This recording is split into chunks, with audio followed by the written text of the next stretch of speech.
வணக்கம் ஃப்ரெண்ட்ஸ். இன்றைக்கி நம்ம சிறகடிக்கும் சிறியோட ரிவ்யூ தான் பார்க்க போகிறோம். சிறகடிக்கும் சிறியில் பார்த்தீங்க அப்படின்னா மனோஜ் வந்து ராணி ராணிகிட்ட வந்து தப்பாக நடந்துக்கிட்டாங்க அப்படின்ற மாதிரி பார்த்தீங்க அப்படின்னா ராணி வந்துட்டு பார்த்தீங்க அப்படின்னா மனோஜ்கிட்ட வந்து நிறைய பணத்தை வாங்கிட்டு இருப்பாங்க.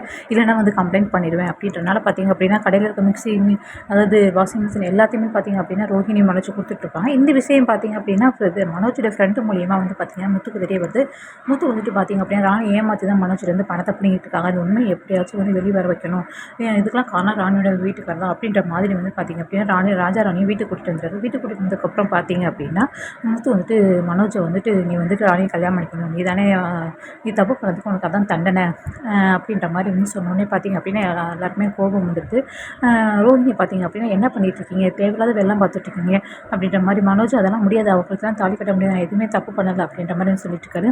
முத்து அதெல்லாம் முடியாது, தாலி கட்டி தான் ஆகணும் அப்படின்ற போது வந்துட்டு ராணியோட வீட்டுக்காரர் வந்து சொல்கிறாரு, அவள் என்னுடைய ஒய்ஃபு, எப்படி வந்துட்டு உங்கள் அண்ணன் கல்யாணம் பண்ணி கொடுப்பீங்க அப்படின்னு முத்து கோவம் வந்து என்ன சொன்னால், உன்னோட ஒய்ஃபா அடுத்தவன் வந்து கையை பிடிச்சி வச்சுட்டான், தப்பாக நடந்துக்கிட்டான்னு வெக்கமே இல்லாமல் கேஸ் கொடுக்க போகிறேன்னு சொல்லிட்டு பணத்தை பிடிங்கிட்டு இருக்க, நீலாம் வந்துட்டு நாயத்தை பற்றி பேச வரியா அப்படின்ற மாதிரி சொன்னோடனே வந்துட்டு அவங்க சொல்லிட்டாங்க, இல்லை தேவையில்லாமல் நாங்கள் வந்து 3 லட்ச ரூபா திருப்பிட்டோம் அப்படின்ற மாதிரி பழைய தூக்கி போட்டாங்க, அதுக்காண்டி தான் நான் வந்து இந்த மாதிரிலாம் பண்ணிகிட்ருக்கோம்.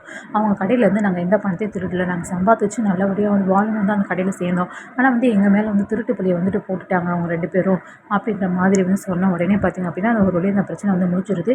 இதுக்கப்புறம் இந்த பிரச்சனையை வந்து அவங்க தலையிட மாட்டோம் அப்படின்ற உடனே வந்து பார்த்திங்க அப்படின்னா ரோஹிணி வந்து ஐயோ அப்படி இவங்க 2 பேரும் திருடனா அந்த பணத்தை எங்கேன்னு நம்மக்கிட்ட தான் எல்லோரும் வருவாங்க அப்படின்ற மாதிரி வந்து திருத்தன்னு முடிச்சிட்ருக்காங்க. உடனே வந்து மனோஜ் சொல்கிறாரு, அப்போ அந்த பணத்தை யார் வந்து திருடிப்பா, இவங்களே திருடலைன்னு சொல்கிறாங்க அப்படின்ட்டு அவங்க போய் சொல்கிறான்.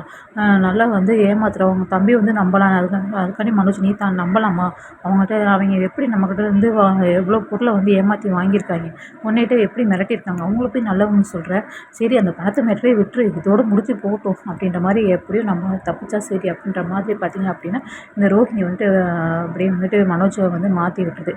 ஒரு வழியாக அந்த பணத்தை திருடுலேருந்து எஸ்கேப் ஆகிட்டாங்க. வந்துட்டு பார்த்தீங்க அப்படின்னா ரோஹினியோட ஃப்ரெண்டுகிட்ட வந்து மீனா வந்து கேட்குறாங்க, அந்த கிறிஷோட அம்மாவோட நம்பர் வந்து எனக்கு வேணும், ஏன்னா வந்துட்டு என்னுடைய ஹஸ்பண்டை பற்றி தப்பு தப்பாக அவங்க சொல்லியிருக்காங்க அப்படிங்கும்போது திருத்தணும் முடிக்கிறாங்க. அப்படி தான் வந்து பார்த்திங்க அப்படின்னா ப்ரொமோ வந்து போகுது.